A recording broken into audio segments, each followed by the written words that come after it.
Welcome everybody, Jay Smalls here.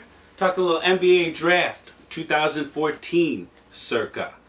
We got some high profile guys coming out. I think this is going to be one of the deepest drafts in most recent history, I'd say, from quite a while. Maybe since the '04 draft, maybe even going farther back than that, but it's going to be very deep.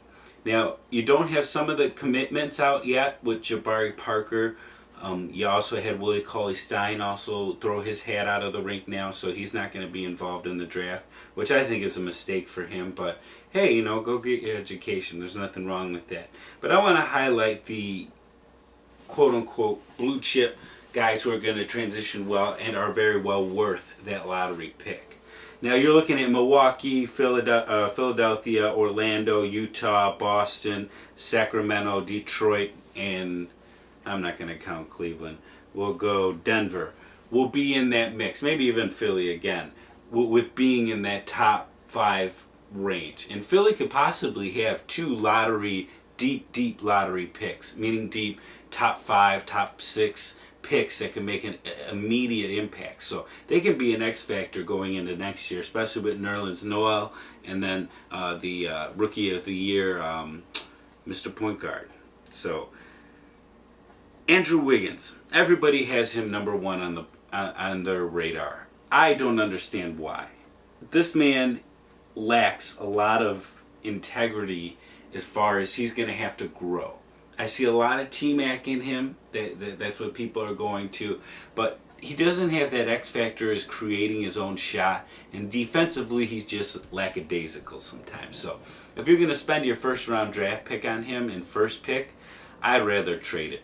If you're going to trade for the hype, get 2 starters back and then a future round draft pick and go from there. But, hey, who am I? I'm just Jay Smalls. If I had the number 1 pick, it's Joel Embiid or Jabari Parker. Both players are just head and shoulders above the talent level that is around in the NBA. Embiid is another coming of Hakeem Olajuwon, which has not been seen since Hakeem. So the only drawback with him is his back problems. But you're 7'1", you're going to run into that stuff. He comes from a great program there in Kentucky, so they are not going to rush him out there, and they did not. Or in Kansas, I'm sorry. Kansas did not run him out there to risk something just to try to get a national championship. So mad respect to that organization in protecting him in his best interest. Julius Randle, I think, is going to be the biggest bust of the top 5 to 10 players in the draft. I like the way he finishes around the rim. He has an NBA body. I just don't see the X factor. I see a lot of Thomas Robinson from a couple years ago, who's traveled through a lot of different teams between Sacramento and Houston and now in Portland. So I just don't see it. Maybe I'm wrong, but Aaron Gordon, another player out of Arizona who kind of fits that same bill, more of a shooter, but I just don't see it out of him either. And Tyler Ennis, same guy. He's a shorter guy. He can maybe have a good effect. I've seen in mock drafts that are just absolutely horrible of him going to the Kings, which is horrible. You have Isaiah Thomas there, who's a shorter guard. Why would you add Tyler Ennis? They need a bigger guard, a hybrid guard to really make that offense and DeMarcus Cousins and Rudy Gay and that whole crew go. Marcus Smart, I think, is a big X factor in this draft. But bigger than him is Dante Exum out of Australia. This kid can play. 6'6", wingspan like crazy.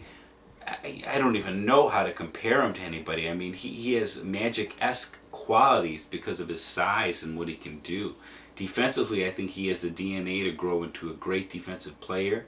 So I wouldn't be surprised to see him in the top 4 here. Now, if I was a GM, I honestly would match up some of these guys here. Matching up in a Embiid and you got an Embiid and a Parker, or you got an Embiid and then you go Marcus Smart, or you go Exum. Just because you're getting that different look and spreading the court in that pick and roll is what makes the NBA now. So that's how you win ball games. That and defense. So getting back to Marcus Smart though, I think he, going back for his last year, really hurt his stock. He probably would have been a top 3 guy if not. But he's still a hell of a basketball player. He can play the 1 and 2 and at a very high level, I believe. It depends where he ends up. If he ends up in a place like Detroit, it's not going to end up well. If he ends up in a place like Philadelphia, it may end up well. Utah, great situation for him. A lot of these guys, it all depends where they're going to go in that situation. Some other players I'd like to highlight. Transfer Rodney Hood from Duke has been stupendous. Wing player, can play three different positions. He should be a top 15 prospect. Noah Vonleh out of Indiana, who's outplayed himself, and he should be a top 10 guy, one of the bigger guys after Embiid that'll be available. Gary Harris is a sharpshooter out of Michigan State, should be pretty good. Doug McDermott is the next factor, but he's a big body, and I think he will transition well. I see a little bit of the boy out of Utah from him, the Butler kid. I can't think of Gordon. I see a little bit of him in there, a little bit different. Everybody's each their own, but I like McDermott overall, but I would not draft him before 15. I just wouldn't do it. Adrian Payne from Michigan State University had a great tournament, big body. He'll transition well into the NBA. I think he'll be a very higher draft pick. Dario Saric, international player, can sharpshoot. You're going to see a lot of international guys move in here into these top 15, 20, 25 picks just because of their shooting prowess and the way they can stretch the court, because that's how you win basketball games. Dante Exum I already went over. James Young had a great tournament out of Kentucky. He'll be a great add as a wing player. He can play the 2 or 3. And then Jeremiah Grant, Harvey Grant's son, Horace Grant's nephew, the Twins, ex-Chicago Bull. I think he'll translate into a great NBA player. Not great, but I think he'll do what his siblings did, his family did. I think he'll be a 10-point, 8, 10 rebound type guy, when he grows and builds his body. And then out of Michigan, you got officially out today Nicholas Stakis and Glenn Robinson, the third, coming out. So that's going to be great to see. I think both those guys have a lot of high potential to come out, put in the right situation. If they fall to the right team, they will be dangerous. And then with the Bulls, where they sit, we'll see where the lottery pulls up and everything, where everything ends up. But you still have Nikola Mitriak, so he is a big bargaining piece. And everybody's talking about Carmelo this, Carmelo that, bringing him over here.